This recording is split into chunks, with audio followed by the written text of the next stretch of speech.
hapon mga kapato.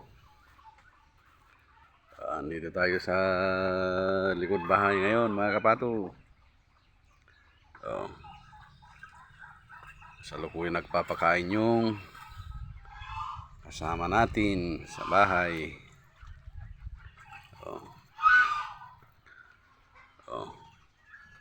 Ayun, tumitira na naman yung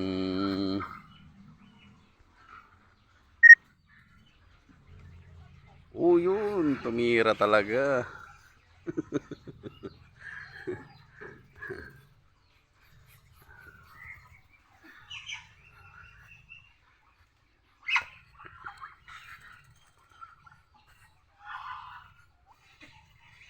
Ay yung peking po natin mga kapato ay nilagay na natin dito.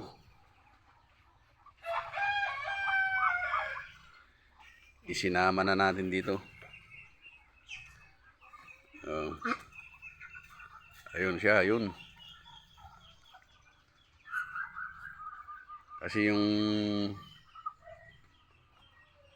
naglagyan natin sa kanila doon ay hindi maganda yung pangitlugan nila nung malakas ang ulan tapos may hangin, basa yung itlog kaya hindi na napisa hanggang ngayon. Mas maganda po dito, safety yan.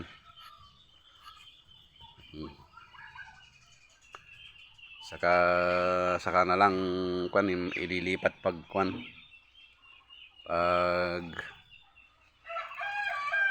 maayos na yung paglalagyan natin sa kanila, ayusin pa.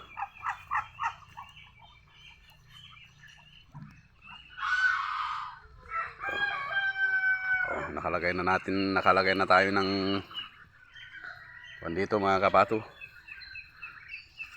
ipa para hindi mangamoy. May mga stock pa tayo dyan, hindi nagamit lahat.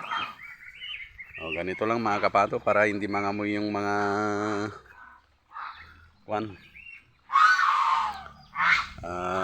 pinaglagyan natin ng mga pato natin, lalo na yung mga silong ng mga hawla ng mga ganyan.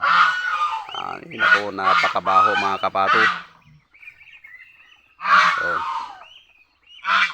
Malalaki na sila. Malapit na silang may baba.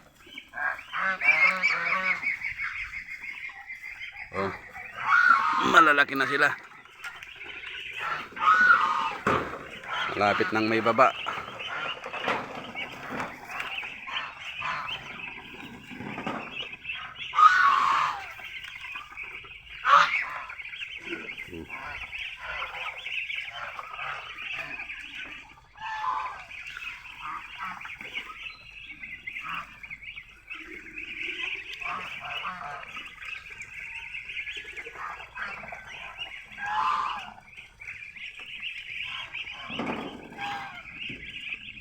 Ito, napakamulitan. Dijay, empay. Kamti pitong arakum.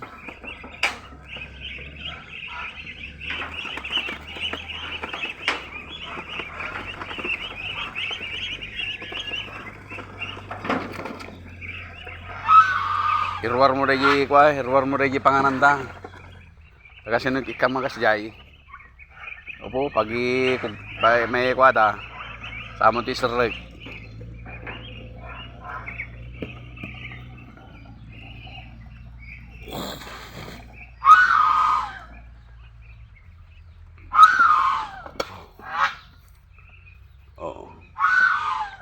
Yung dating pinaglagyan natin yung mga natin, wala na. Hindi maganda yung pangitlugan nila doon, nababasa, pinapasok ng tubig. Kaya ang gagawin po natin dyan ay babaguhin po natin. Kaya tinanggal po natin sila dito. Tapos dapat bibigyan po natin sila ng nilipat gay banger. Dapat bigyan natin sila ng yung talagang yung batang bata hindi yung mga matatanda na. O, ito na yung mga anak nila.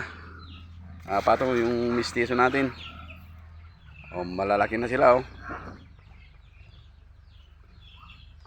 Ano pa lang yan, mga kapato. 2 months pa lang yan, 2 months. 2 months mahigit pa lang yan. Magti-3 pa lang mga yan. Oh. Oh. Malalaki.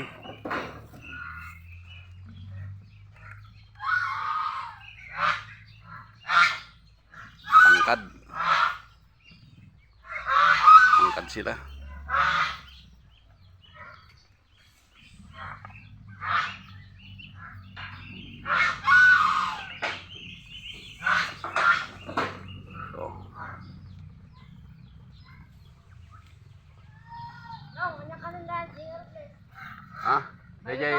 Bayo to.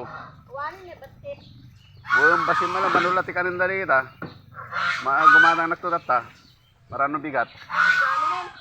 Mami na dan.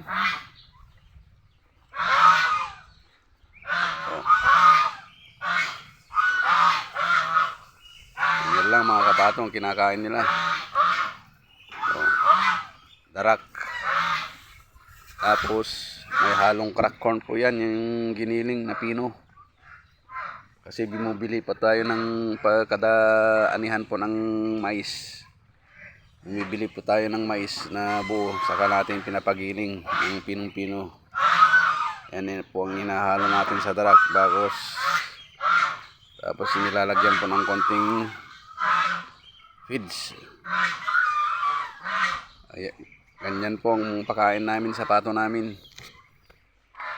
Oh, lahat po sila ganyan. Para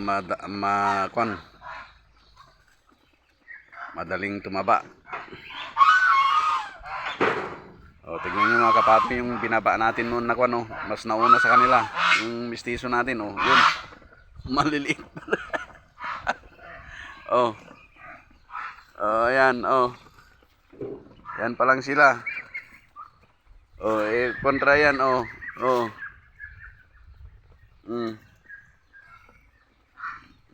Mas nahuli pa sila. Oh, mas malalaki na.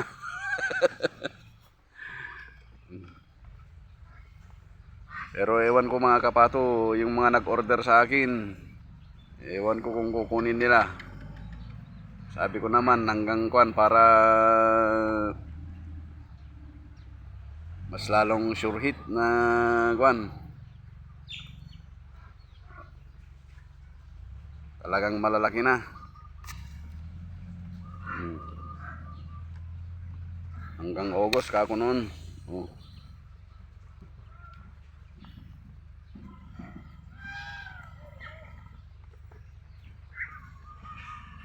Oh. Kasi ang pato kasi pag yung lalaki 7 months po yan. 7 months, 6 to 7. Yung 6 months, nag-uumpisa ng mga stayan.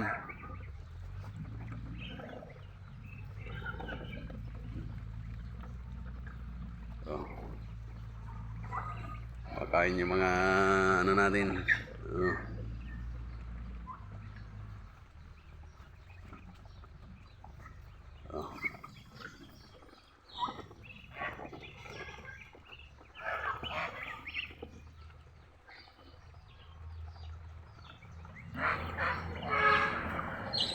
Malalaki na sila. Oh, mga kapato, ganito lang maglagay ng mga ipa, para hindi mamaho yung patuhan nyo. Kasi pag hindi nyo po lagyan ng ganito, mamamaho po yung patuhan nyo. Nakakaya po sa mga kapitbahay, lalo na pag malapit yung mga bahay sa pinaglalagyan niyo yung mga pato nyo. Wala nang pong problema yan dahil ang cost po niyan ay di ba kumakapal yung nilalagay yung ipa. Pag makapal na, pwede po kayong magbawas. Ilagay nyo pa sa sako, tapos i-stack nyo lang po yun. Yun po ay magiging fertilizer po yun. Pwede po nyong gawin, ilagay nyo sa mga gulayan nyo, o kaya may mga prutas kayo, pwede nyo pong ilagay sa puno niya. At lalo pong gaganda yung mga dahon niya at bunga niya, yung mga anak nyo, mga prutas nyo, o kaya yung mga bunga ng mga pananim nyo. Ganun po ang diskarte dito. Pag mababa po naman at hindi dumadalo yung tubig, ay ang ikinaganda po ng paglalagay ng ipa ay tataas po yung lupa niya hanggang sa hindi na mag-i-stack doon ang tubig. Kagaya po dito sa akin noon, dati po ay nag-i-stack ang tubig dito kasi mababa dito, pero ngayon medyo mataas na, hindi na nag-i-stack yung tubig. Kaya maganda po ang paggamit ng ipa. Yun lang po masasabi ko sa mga kasamahan kong nag-aalaga ng mga pato dyan.